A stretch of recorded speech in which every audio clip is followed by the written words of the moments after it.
हमारे प्रभु एवं उद्धारकर्ता यीशु मसीह के सर्वश्रेष्ठ एवं अतुलनीय नाम में हिंदी एफएम के सभी श्रोताओं का हार्दिक अभिनंदन। आज दिनांक 3 अप्रैल दिन शनिवार सन 2021 का मनन के लिए पाठ। आज का शीर्षक है क्रूस पर मौत। यूहन्ना रचित सुसमाचार उसके 19वें अध्याय के 41वें वचन में हम इस तरह से देखते हैं, उस स्थान पर जहां यीशु क्रूस पर चढ़ाया गया था एक बारी थी, और उस बारी में एक नई कब्र थी जिसमें कभी कोई ना रखा गया था।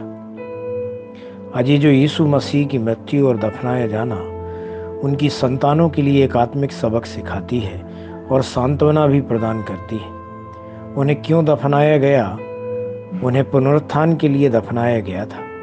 मांस के शरीर को दफनाया गया और आत्मिक शरीर फिर से जीवित हो गया। हमारे देश में हिंदू धर्म में लोगों को मृत्यु के बाद शवों को जलाने की रस्म है। इस्लाम में लोगों के शवों को दफनाने की परंपरा है, लेकिन हम मसीही शवों को जलाते या दफनाते नहीं हैं, बल्कि मसीह में मरने वाले व्यक्तियों को बोते हैं। जब कोई किसान बुआई के लिए जाता है तो वह पूरे विश्वास के साथ जाता है कि उसके बोए गए सभी बीज शानदार ढंग से उगेंगे।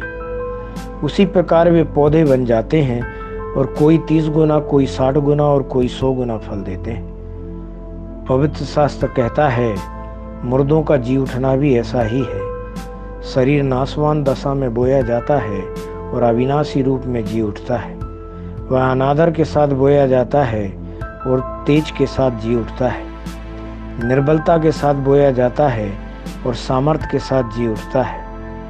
स्वाभाविक देह बोई जाती है और आत्मिक देह जी उठती है। पहला कुरिन्थियों की पत्री 15वें अध्याय के 42 से 44वें तक वचन तक हम यह देखते हैं। मसीह का दफन भी बीज बोने की तरह है। एक बीज के अंकुरित होने के समान तीसरे दिन यीशु भी जीवित हो गए। उन्होंने अपनी संतानों को इसके माध्यम से पुनरुत्थान की आशा दी।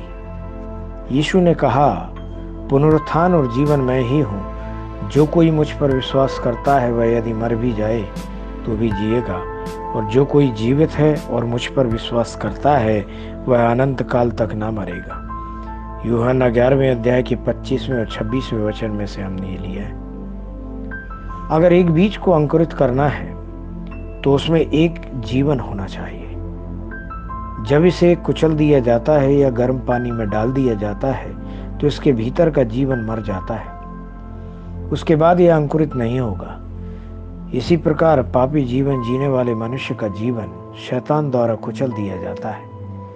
पाप करने वाली आत्मा मर जाएगी और पाप का अंत बुरा ही होता है। जो लोग पाप में मर जाते हैं वे मसीह के शानदार आगमन के दौरान जीवित नहीं हो सकते। कारण यह है कि जो जीवन जो कि मसीह है उनमें नहीं होगा। परमेश्वर की प्रिय संतानों, वह जीवन जो मसीह है क्या आपके भीतर है?